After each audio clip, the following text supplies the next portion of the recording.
Good morning, everyone.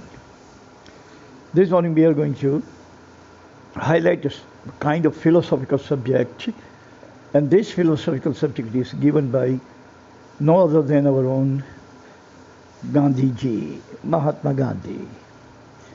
Title of the subject is Take Your Food as You Take Your Medicine.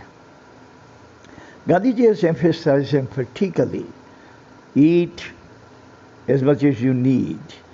Don't eat for greed. Need eating is actually going to turn into energy.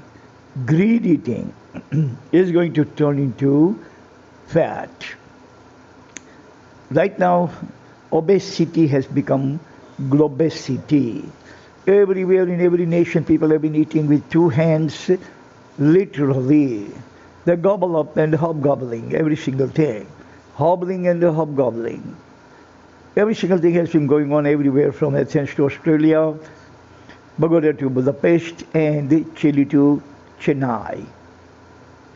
And most importantly, when you eat a little bit more, the gourmet food, the food cooked by your own mother in her own hearth, that food is actually digestible, that food is energy-giving food, it's going to surge energy in your body, even if you take a little bit, couple of morsel more. But problem is not quantity of the food, but the quality of the food. The quality of food that we have been gorging is all deteriorated.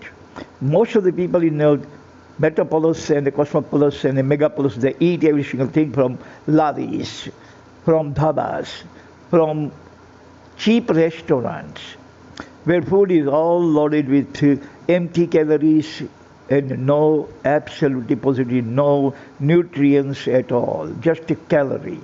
Empty calories, that's why we call it junk food. Meaning of the junk food is not this dirty food. No. Junk food means when you eat one bag of Balaji's or Lay's chips for 1 to 10 rupees, you will feel full. Because they are going to give you a couple of hundred calories. Your body will be satisfied. But whatever the need of the body is, like protein is there, fiber is there, vitamins are there, those people you are actually missing out. These food are depriving your body of all those goodies. All they are going to give you is empty calories, 200 calories. If you eat pizza, you can have about 1,000 calories. You can eat burger and all that, about 1,500 calories. But they are all calories because every single thing is actually cooked into fat, even in tallow, animal fat. And that is why it tastes good. It actually satisfies you, like you're going to feel that when I eat one hamburger, I am very happy, my stomach is telling me thank you and all that. But the reason is that that hamburger is giving you only calories. It doesn't give you any kind of nutrients.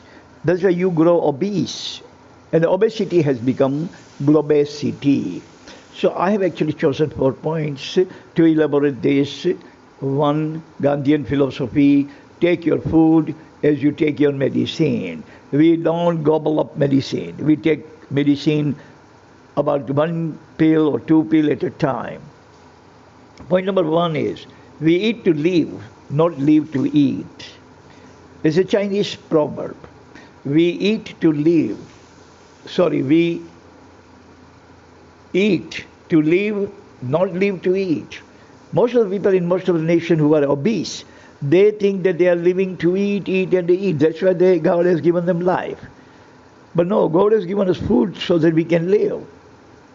We should eat as much as our body requires to function. Our organs, soft and solid, both need energy, and this energy and these nutrients come from the food. So we don't live to eat, but eat to live. Point number 2, food can heal, food can kill. World's first doctor, Hippocrates, has given this adage, this slogan, this proverb. If you eat quality food in a moderate amount, in the right amount, that this food is going to heal every single thing. Means it is going to give you strength, it is going to give you health, it is going to give you nutrients, it is going to give you happiness in life, it will give you all kinds of goodies. But if you eat too much food, then this food can also kill. So food can heal, food can kill. Like our own Kalati has said, Je posutu, te marutu. Food actually possesses us, so food actually killing us too. Point number 3, moderation is the best medicine. Gautam Buddha has said every single thing in moderation. Eat a moderate amount of food, spend moderate amount of money, spend moderate amount of water, eat moderate amount of food, drink moderate amount of beverages, spend moderate amount of money, every single thing moderate. Buddha says that every single thing must be done in a moderate amount, and that's the best medicine. If you have forged the habit of moderation, you are never going to have any kind of problem in your life. Point number 4, we are what we eat. That's our Indian proverb. People who eat pig, they are pig. People who eat buffalo, they are buffalo. People who eat cow, they are cow. Don't eat what is not supposed to be eaten. Most of the religions in the world actually discourage their followers from meat. Contrary to popular perception about the Muslim eat too much meat. No. American Christian eat too much meat. As a matter of fact, the Prophet of Islam has said to the Muslims, don't make your stomach the graveyard of animals. Don't make your stomach the graveyard, the cemetery of animals. Means don't eat so much meat that your stomach is going to turn into the graveyard of animals. So that's all it is. Thank you very much for listening. See you again next time. God bless everyone on this planet. Amen. And take care of yourself. Take care of loved ones.